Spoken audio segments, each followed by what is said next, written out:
challenge ahead for the Trump administration is how to ensure North Korea sticks to its word and works to denuclearize. One step the president said the U.S. will take is to end joint military exercises with South Korea. North Korea has long objected to the exercises, calling them practice for war by the U.S. Let's bring in Kevin Barron, executive editor at Defense One. Kevin, you have some strong feelings about whether or not the president should end military exercises on the DMZ and in South Korea. Tell us why. Well, it's not that I have feelings about whether he should or not. I think that there's a lot to break down here. So he said that they're going to end military exercises. He calls them war games, but we don't know any details beyond that. The U.S. does exercises year-round. They do bilateral ones with the Koreans. They do multilateral ones with other nations in the area. And what we don't know is what it means that he's going to stop doing. Is it going to be these large, multi-force events that are designed to practice for the big Korean War should it ever happen? Or is he just talking about these flyovers from bombers like the B-2s from Guam that he cited today? A lot of this goes back to, remember, the North Koreans are the ones who said they wanted this to be a stipulation of them coming to the table. They wanted the U.S. to cease exercises, and for the purpose of saying that they wanted the United States to pull back the nuclear threat to North Korea. But we don't know what that means. It could mean everything that Trump was talking about, flying nuclear weapons from bombers 6 hours away, but it could mean missile threat. It could also mean the submarine threat. The United States has many ways to deliver nuclear weapons to North Korea, so they have a bit of an out when they talk about saying, well, we want the U.S. to stop military exercises or else. Talking about the dismantling and removing of nuclear weapons, it's not just a quick process. The president has acknowledged this as well. He said he's read a lot of books about it and that it would take a long time. The New York Times laid out the 9 steps it'll take to disarm North Korea overall. Dismantle and remove nuclear weapons, halt uranium enrichment, disable reactors, close nuclear test sites, end H-bomb fuel production, inspect anywhere, destroy biological weapons, destroy chemical weapons, curb missile program. Is there anything whatsoever in the agreement that the president has so far signed that can guarantee any of those points? No, there's no guarantee of any of this. But I think a lot of the North Korea and nuclear watchers did not expect those details at this meeting. They were hopeful that this would be the start of a process to come, and that's what a lot of our the guests throughout the night and the evening the last few days have been saying. Let's see now what comes next, and it really falls to Pompeo and it falls to others in the administration to get down to those dirty details. There are very few examples in world history of countries that have successfully denuclearized, but they do exist.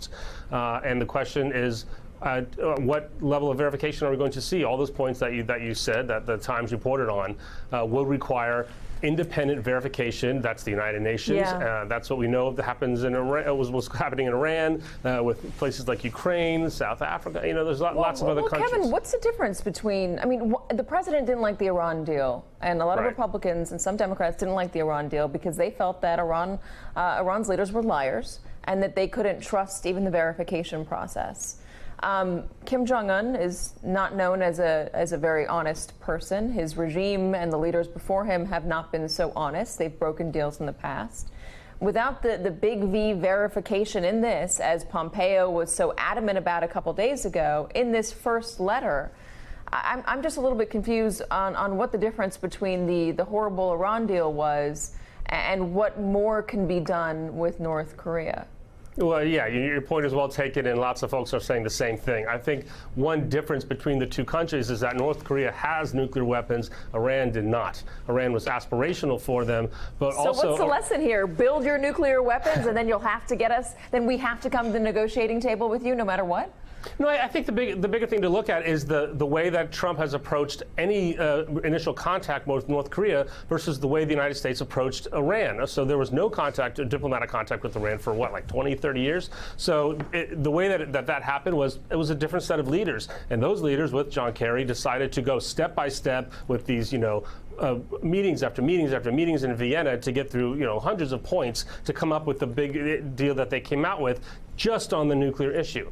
This is the other way around. Trump is the guy who wants to just get in the room with this guy, give him some praise, prop him up, get a process started. And we know Trump, you know him more than anybody, that he never sticks to a deal he agrees with. Ask anybody who painted one of his hotels. No, He'll but sign look a at contract. any of the cabinet meetings, or the meetings with lawmakers where he would sit across the table from a Democrat and say, yeah, we're gonna get that done. We're gonna move forward with DACA or immigration or healthcare or and then he turns whatever. around and does something else. And then he a minute later says, no, I never said that.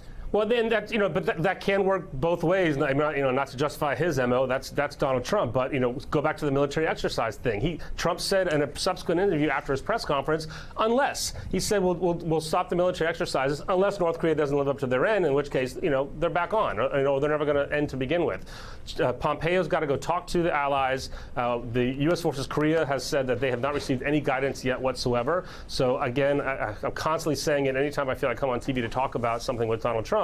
Wait and see what actually happens, not just what was said, not in a tweet, and not even in a signed agreement with the leader of North Korea. Well, here's the thing. Regardless of what happens next, the North Koreans and Kim Jong-un did get legitimacy out of this. They did get that photo op, and he did get to travel to another country where he was not only welcomed by the American president, but it seemed like he was feted by folks on the ground there in Singapore cheering him. And remember, this is a murderous dictator who had no legitimacy. And so at the very least, what he walks away with is some legitimacy. Kevin Barron, thank you very much, sir. You're welcome. Hey there, I'm Chris Hayes from MSNBC. Thanks for watching MSNBC on YouTube. If you want to keep up to date with the videos we're putting out, you can click subscribe just below me or click over on this list to see lots of other great videos.